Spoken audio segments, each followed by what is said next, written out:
Released on PC and consoles by Barcelona-based developer Grimorio of Games and publisher Jandu Soft on the 27th of January 2021, Sword of the Necromancer is a dungeon crawler RPG with what I'd like to call flexible roguelike elements. It also combines an interesting yet unexpected love story that may or may not help keep you invested till the end. Thanks to the publishers for the review key. Sword of the Necromancer is an RPG roguelike with some interesting and outside-the-box features. First, let me start with the story. What we have here is a roguelike RPG that pulls out quite a few stops to give different kinds of gamers different reasons to become invested. The story is one of those reasons. Many indie roguelikes focus primarily on the gameplay. Some may even have stories, but to how far in the background these stories have been pushed, how overshadowed they are by the clear focus on the dev's part on the gameplay, we most times forget that it's even there. I didn't find this happening here though. You are Tama, a common renegade who has been tasked with being a bodyguard to Coco. At first, it's just a job escorting this naive little princess to her destination, but over time, along the journey, you begin to grow quite fond of your companion. However, in a turn of events, Coco is killed, and perhaps, were it someone else you were guarding, you wouldn't give a rat's ass. But it being Coco, your newly found love interest, you decide to go to great lengths to right this horrific wrong. Your mission is now to use the Sword of the Necromancer, which you've realized has the power, as the name suggests, to raise the dead. After trying this new ability out, you see where it raises your fallen enemies. So you figure you're all set to go. But as fate would have it, you require more power to raise your fallen lover. So you'll have to fight your way through dungeon after dungeon, boss after boss, until you're powerful enough to bring Coco back.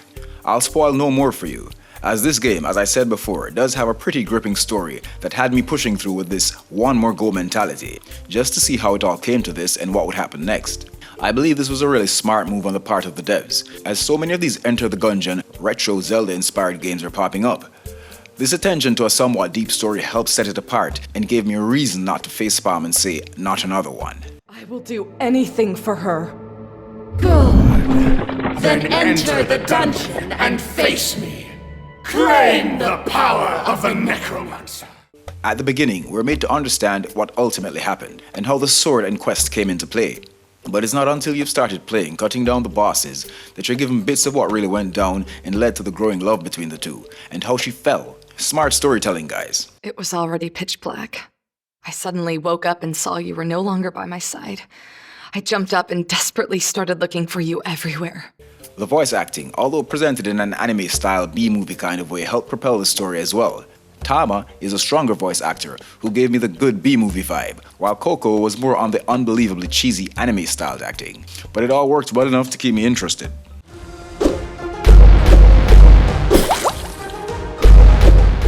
The music was also well done, stronger than the actual voice acting and perfectly suited this engagement.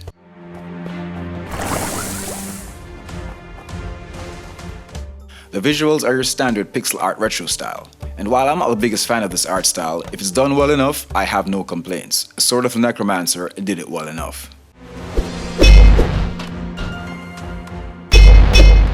Let's talk the gameplay. Sword of the Necromancer offers up some smooth and refined gameplay that serves both the seasoned RPG dungeon crawler enthusiast and newcomers alike. The controls are easy to get into, where you have your standard attack using the Necromancer sword along with 3 other slots, where you can equip items, other weapons, and revived monsters. The revived monsters are pretty much the game's gimmick. Well, gimmick nowadays seems to be a bit of a derogatory term, so let me say the game's mechanic, because it's really well done. It reminds me of the pet system in Torchlight games, only simpler, and dare I say more intuitive.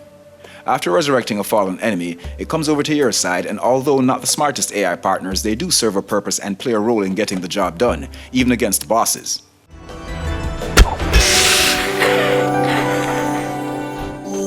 We have here the options to customize your playstyle in a way that helps bring everyone on board. You can not only adjust the difficulty, you can customize it. Say you're not into the roguelike or light mechanics which forces you to play by strict rules. Rules such as permadeath, lose everything when you die, start from scratch kind of thing.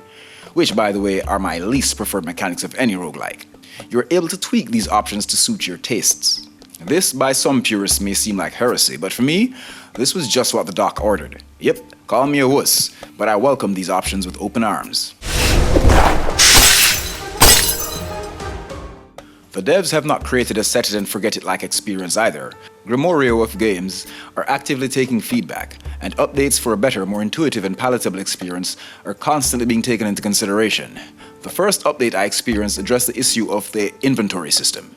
At first, you only had 4 item slots, which was a problem for me and apparently other reviewers. Good for me though, because I've been swamped with quite a bit of African History Month projects, gaming and otherwise, so I was unable to review this game as early as most did. But this means I'm able to report all the refinements and quality of life improvements that have been added since. The larger item capacity addition isn't as smooth or intuitive as I would have liked, but it does help a lot and is appreciated. It's not so much that your item slots were increased, but you were given an additional set of slots. You may be scratching your heads by that thinking, isn't that 6 of one, half dozen of the other? But what I mean is, you don't simply have the option of bigger or more pockets, so to speak. You now have an item chest that allows you to carry 4 more items. And the difference is, you can't simply assign an item or a revived monster to another button and use them as easily as that. You have a chest which you take items from and add items to. This does help, but it isn't as easy to use as I would have preferred.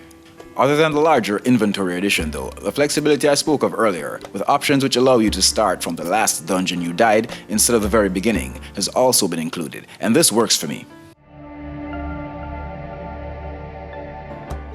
Devs have also included IR codes. I find the system a bit odd and, dare I say, archaic in its design. Kind of reminds me of way back in the day, where we used password systems, but once you get over its implementation, you'll find it to be as useful as a necromancy mechanic. Devs provided me with a few, and while they stated that these codes could either hinder or help, I found nothing but usefulness here. These codes help you customize your starting gear, should you find your regular loadout not as useful as you would have liked. I found the boss characters to be a bit basic, but still entertaining. None were overwhelmingly difficult and were made even easier for me with the aid of my resurrected monster army. And when I did experience some difficulty and got my ass handed to me, the game with its one more go feel kept me going.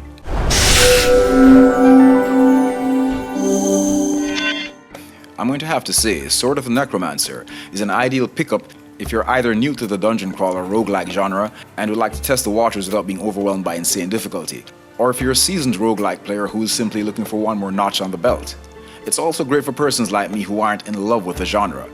This harkens back to its customization and quality of life improvements. I'll give Sword of the Necromancer a thumbs up, and I look forward to experiencing whatever new updates Grimorio of Games come up with to further enhance an already solid indie experience.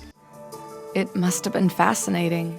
AAA games are all well and good, but many times, if you'd like a truly unique experience, one off the beaten path, then the indie scene is where you want to be.